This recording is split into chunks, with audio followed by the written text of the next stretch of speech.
So I'm going to be laying 1-inch brick pavers over top of some tile on my patio, and it's going to extend out onto the pool deck, and then I'll be putting new coping on the pool. It's quite a process. I've done a lot of research. I'm not an expert, but I'm sure I will be when this is over. So I'm going to show you a few things right here, what we got going on. And I've checked around a little bit with some of the local guys, and looks like I can go right over top of this. It's pretty solid, secure. And what I'm starting on first is going to be the pool deck, but this will run all the way out through here and then onto the pool coping. And I'm going to be cutting off this entire cement coping because it just doesn't work for me with brick pavers. You can see the way it cuts back underneath of there, and there's no way you can get a paver on there.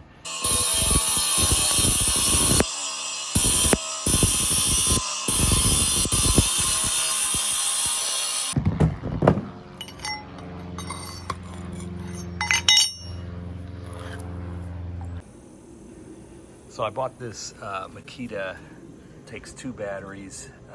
It's a chop saw, really, comes with that cement blade. Did a great job, has water hookup to it. And I did all of this right here with one pack of batteries, the 2 batteries, one without recharging them.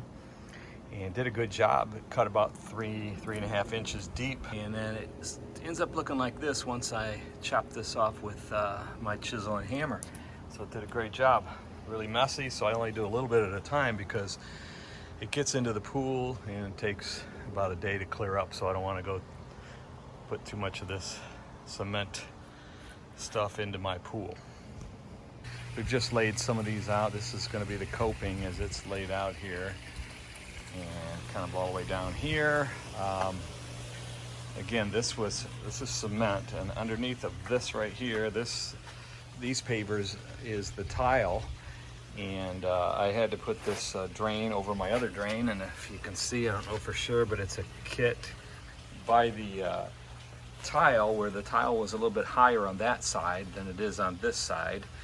I had to raise these pavers up a little bit with some sand, and then they're all glued down on this side. So I ran that all the way around there. And then we started laying this. We are actually putting a little bit of sand just right on top of the tile. We just kind of throw it down enough to cover the tile. I ran a border all the way around here first, which, that's up to you whether you want to do that. I just thought it looked a little better, and it's a great place to start.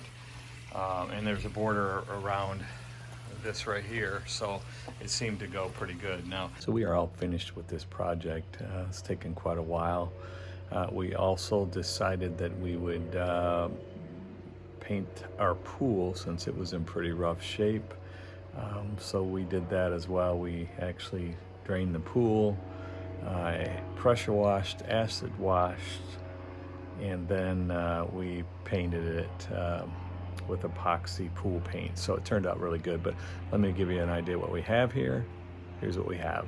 So it turned out really good. I mean, I'm so happy.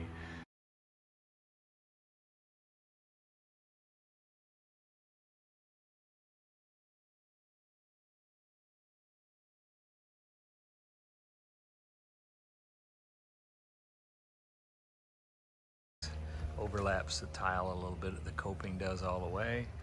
But yeah, I'll throw some pictures in here of us painting the pool here, just to give you an idea of the prep and stuff for that. All right, I hope you liked the video, and I hope it helps you. I know I did a lot of research. I'm no expert again, so I know I've probably messed up some stuff. So if you're a professional, be easy on me. All right, take care, guys.